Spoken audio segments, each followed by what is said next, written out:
ভালো লাগছে কিনা, আগের থেকে ভালো লাগছে কিনা বলেন। এবারে ভোটটা কেমন লেগেছে? ভালোই লাগে। সুষ্ঠুভাবে দিতে পেরেছেন? আপনি কি আজকে যেটি গণভোট দেওয়া হয়েছে সেটা দিতে পেরেছেন? ও, আপনার বয়স কত বলতে পারেন? আমার বয়স তো 84। 84। আপনি তার কি হন? আমি ছোট ছেলে। আচ্ছা, আগের চেয়ে অনেক মানে স্বাধীনতার পরে এরকম ভোট হয়েছে কিনা আমরা ঠিক বলতে পারবো না। আমার কাছে খুবই ভালো লাগছে। আমি গত 25 বছর যাবত আমার 25 বছর যাবত আমি ভোট দিচ্ছি আর কি। মানে 25 বছর যত ভোট হয়েছে।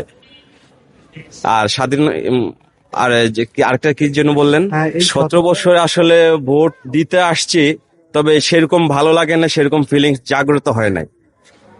এবারে গণভোটটা কেমন? হ্যাঁ, আলহামদুলিল্লাহ খুবই ভালো হয়েছে। আর সকালবেলায় আমার মাকে নিয়ে রেডি হয়ে চলে আসছি আর কি। মানে সকাল থেকে ইয়ে করতেছে, রেডি করে নিয়ে আসার জন্য আর কি। এবারে ভোটে কি একটু ঈদ উৎসব পাচ্ছেন কিনা? ঈদের মতো উৎসব পাচ্ছেন? হ্যাঁ, অবশ্যই অবশ্যই।